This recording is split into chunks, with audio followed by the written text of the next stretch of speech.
This is all the rage right now, and I know that you know this because we talk about GLP-1s and weight loss, Ozempic, Wegovy, Mounjaro, everything ad nauseum these days. How much has the fitness landscape changed given the advent of some of these drugs, and how is it affecting Lifetime? Yeah, it hasn't been as much as the media thinks. I think the drug is a working drug. It's a mega trend. It's here to stay. There's no denial of that. The people who do this, obviously, they're losing weight. They're also losing a lot of muscle mass.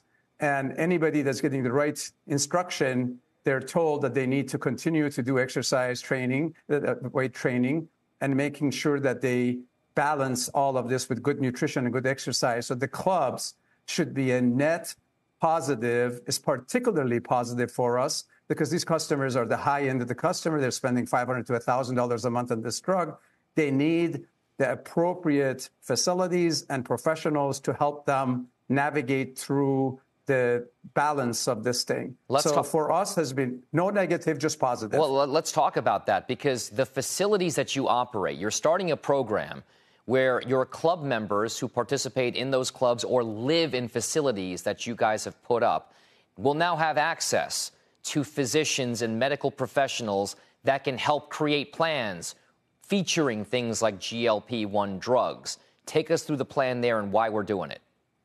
Okay. So Lifetime, for years, we think of ourselves as a high-end leisure company focused on total health and well-being. So we had been building clinics inside of our clubs. We have 50, 60 locations right now with the chiropractic physical therapy clinics. We have 15, 20 locations that have full-blown medical clinics in them. And so what we have the ability in every market to launch Miura by Lifetime, which is basically allows the people to have a completely integrated exercise. If they need the peptides, they need the GLP, they need any sort of a longevity program, all packaged in as an integrated answer, which is what people really need. Now, this is also interesting in my mind because it's not just about these athletic clubs, so to speak. You're also engaged in the development and building of actual housing properties that actually have these types of facilities in them. I know this because a neighboring town of mine has one under construction right now. I wonder what is the demand profile for housing on the Lifetime side of things featuring these types of benefits as opposed to just, say, the city athletic club or urban athletic club that you have as gyms?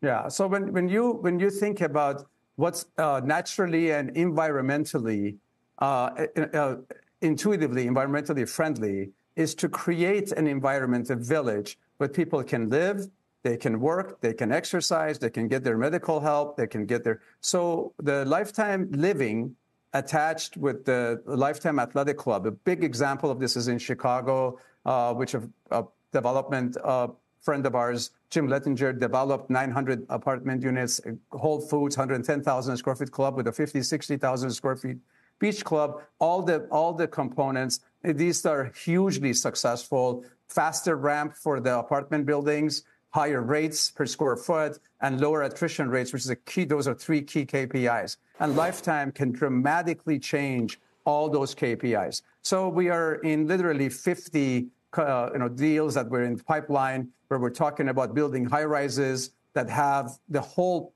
village concept. So this is really the way life will shape up in America. More village that has everything for people in closer proximity, so less driving.